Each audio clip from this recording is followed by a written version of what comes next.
brincadeira, humor e comédia.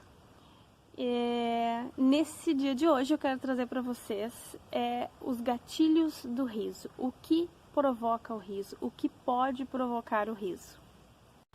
Bom, primeiro que o riso é algo orgânico, natural, e forçar o riso ou fingir um riso e uma alegria já por si só vai dar o efeito contrário. A gente não vai conseguir aquela risada gostosa e honesta, né, do nosso público ou dos nossos amigos, enfim, das pessoas com quem a gente está.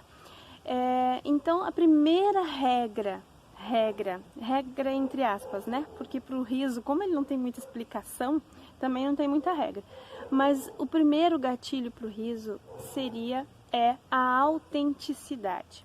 Então, sejamos honestos e autênticos e verdadeiros naquilo que a gente está trazendo, né?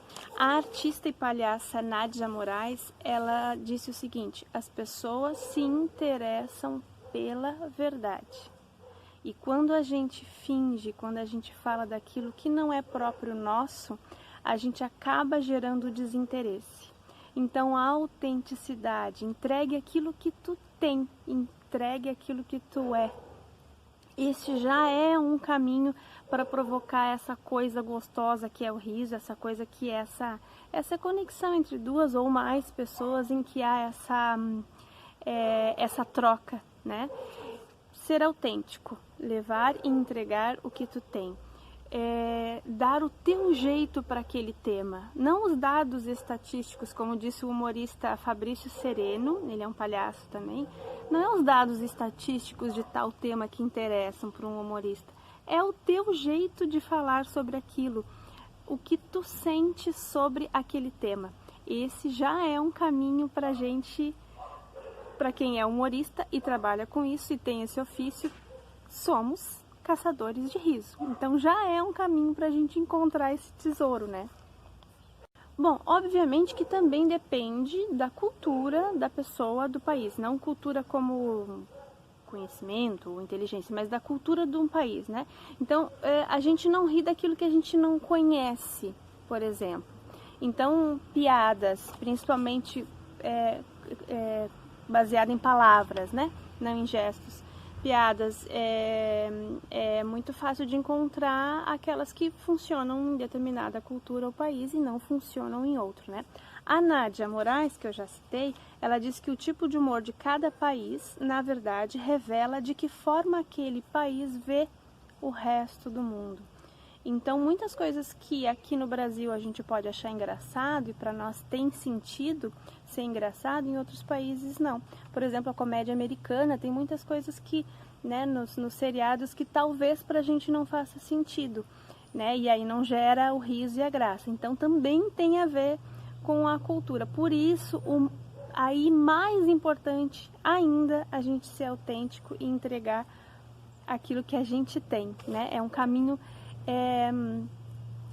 muito de autoconhecimento, mas é um caminho que a gente consegue atingir as pessoas, provocar essa conexão boa que a gente quer, né, da risada, desse diálogo que pode provocar o riso, ou, né, como forma de ofício no meu trabalho, sendo palhaça, sendo humorista, sendo autêntico, independente da cultura, é um caminho bom, é um caminho que a gente pode encontrar o risco.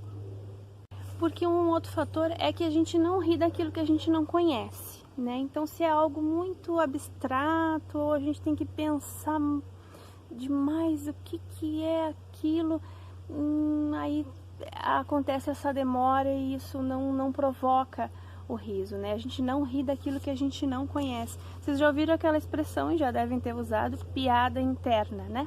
Como é ruim quando a gente está num grupinho ou chega em algum grupo e alguém faz uma piada e todos riem, menos tu que acabou de chegar ou que não faz parte daquele grupo. Porque é uma piada interna, porque é algo que já foi dito antes, algum acontecimento anterior e tu não tá por fora, não conhece, não ri, não acha graça e às vezes até se sente, né, meio constrangido com aquilo. E outro fator importante do riso é essa coisa do rir em grupo, né?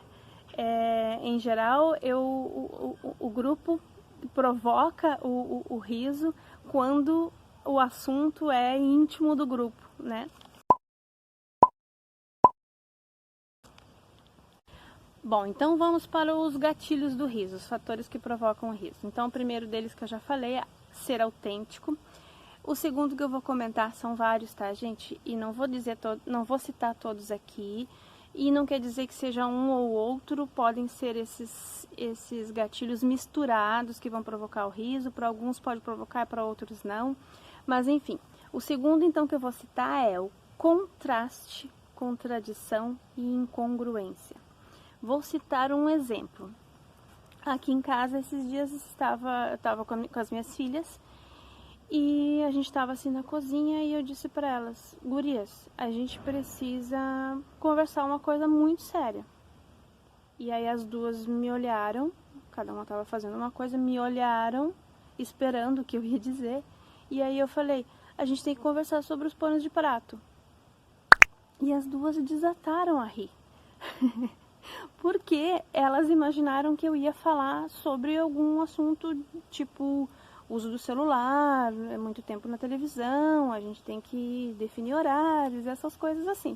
Mas eu falei sobre os panos de prato, que é uma coisa muito comum, muito simples para a importância que eu dei ao tema. É porque toda hora estavam pegando pano de prato lá na gaveta, sujava um, sujava outro, já daqui a pouco tinha 7, 8, 9 panos de prato sujo. Então eu queria terminar com essa questão de ter tanto pano de prato sujo.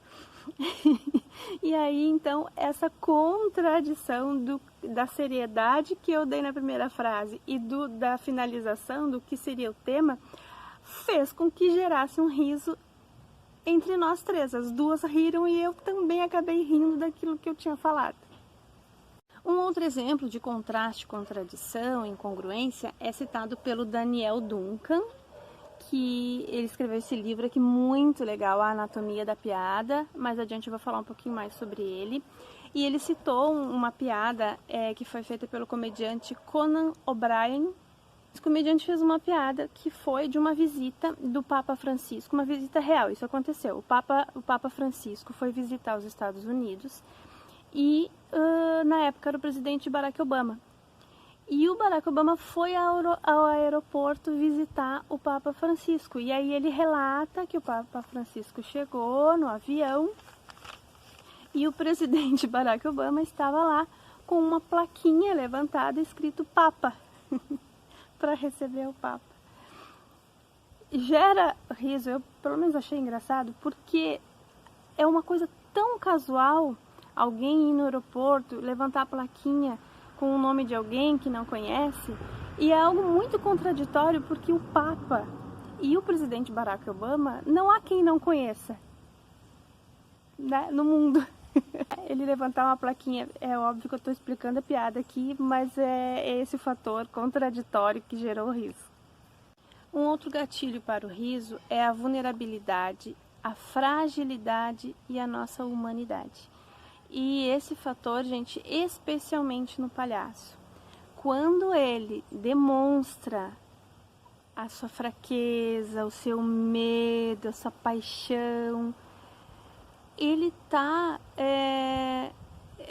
as pessoas acabam se reconhecendo no palhaço, ou no humorista, mas especialmente no palhaço, em função dessa vulnerabilidade. Vou citar um exemplo. Eu tive agora, durante a pandemia, durante um tempo, morando na casa da minha avó e cuidando dela. Só eu, minha avó e a minha filha mais nova. E a minha avó é um pouco durona, assim, né? Então eu fazia ali as coisas da casa para ela, fazia os cuidados todos dela, diários, assim, né? De remédio, de limpeza da casa e tudo. Mas quando chegava à noite, na hora que ela ia dormir, era o momento mais divertido de nós três. Por quê? Porque ela precisava tirar a dentadura para escovar, ela precisava de ajuda no banheiro, ela precisava que eu ajudasse a colocar a fralda, ela, quando sentava na cama para dormir, precisava tirar o aparelho auditivo, o óculos. Ela acabava se despindo de tanta coisa da casca durona que ela tem, que a gente acabava se divertindo muito e rindo muito dessas pequenas bobagens, do fato dela não estar escutando direito, quando ela ia deitar, e aí eu fazia umas bobices, umas palhaçadas, a Helena, minha filha também, e a gente acabava tendo momentos muito divertidos nessa situação de vulnerabilidade da minha avó, em que eu aproveitava para fazê-la rir e para fazê-la diminuir a tensão, né, do dia a dia, das coisas práticas da vida em que a gente precisava fazer, das nossas obrigações, enfim. Eram momentos muito bons com a minha avó. Outro fator, gatilho para o riso, erros, falhas. Sai do caminho da vida em que a gente tem que seguir uma linha, em que a gente acorda, em que a gente faz as coisas que precisa fazer, em que a gente faz as nossas obrigações. Quando há um erro, uma falha, o riso ele é provocado. Em geral, né? Claro, nem sempre quem é alvo do riso fica confortável quando acontece isso, mas depois também tem um outro fator que a gente vai falar mais adiante, que é o rir de si mesmo. Exemplo simples, né? Por exemplo, se agora eu aqui conversando com vocês tivesse uma casquinha de feijão no meu dente, isso iria ser para vocês incomum com o fato de eu estar gravando um vídeo, de eu estar publicando um vídeo no YouTube com um tema e tal, e eu aqui colocando o meu conhecimento e com uma casca de feijão no meu dente. Isso para vocês iria gerar provavelmente um riso. Ou se eu caísse dessa rede sem querer, se eu me desequilibrasse e caísse. Aí tem uma questão para o palhaço, que o palhaço acontece muito o erro, né, na trajetória dele com o público, mas ele precisa também dominar a técnica da caída, do tombo. Caso ele queira utilizar isso, né, para provocar o riso, ele precisa ter esse domínio, ele não pode cair de verdade, por exemplo. Só que para o palhaço é como se ele estivesse vivendo aquilo naquele momento, sem que o público perceba que o artista ensaiou muito bem aquele tropeço, ou aquela falha, né, aquele erro. Utilização de objeto de forma não literal, ou seja, utilizar a imaginação para fazer uso de um objeto sem que seja o uso principal daquele objeto. Exemplo de novo da minha avó. Quando de manhã, quando ela se acordava, ela sentava na cama e na cômoda ao lado, no bidezinho ao lado da cama, tinha ficado o aparelho auditivo, o óculos e algumas outras coisinhas do quarto ali que ela tinha.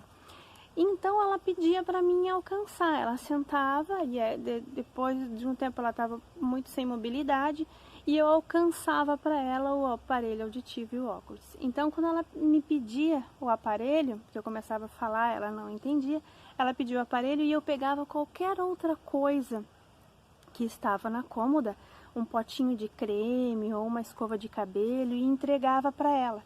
Ela pegava e olhava para mim, guria, e ria com aquilo e tentava fazer com que aquilo se fosse o óculos ou o aparelho.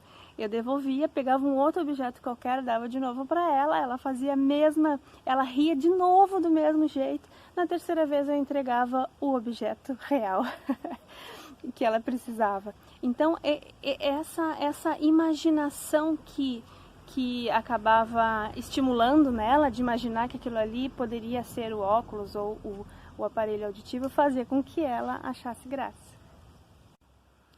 Outros vários gatilhos, como a inversão de poder, né, em que alguém que não tem poder acaba subvertendo a lógica e acaba passando a perna em quem tem o poder. Mudanças de direção, né? Eu estou indo para um local, ou com a minha fala está dando a entender que eu vou chegar em tal lugar e eu acabo mudando totalmente de direção. Quebra de expectativa, surpresa, efeito bola de neve, quando a coisa só piora. Lembro quando alguém daquela cena clássica, alguém pega um produto no supermercado que está numa pilha e quando pega cai um e aí vai juntar do chão, cai o outro, cai o outro, cai o outro, cai o outro e a situação só piora. Esse é o efeito bola de neve que também nos provoca o riso. Bom, gente, resumindo, não há fórmulas, não há uma lista completa, uma lista que tenha que ser seguida para isso, mas são sim fatores que com a experiência, humoristas, comediantes acabam descobrindo, isso aqui provoca o riso, né? Isso é do humano, né? Não é de uma ou de outra cultura. Lembrando que a honestidade é o principal ingrediente, ser honesto é o principal ingrediente, é a chave, né, no humor. O riso nasce de 1000 maneiras, especialmente sem disfarces e sem as regularidades da vida. Quando foge do cotidiano, do dia a dia, da coisa prática, da obrigatoriedade, o riso pode aparecer. Bom, e para finalizar esse tema, a verdadeira comédia precisa ter algo que não dá para explicar. Uma centelhazinha, uma fagulha, alguma coisa que envolve quem está contando, quem está querendo fazer rir e quem está rindo. Essa centelhazinha mágica não pode faltar em nenhum tipo de relação em que se queira encontrar o riso como esse bálsamo para a gente aguentar aí as coisas duras e pesadas da vida. Muito obrigada novamente pela atenção e até o próximo vídeo.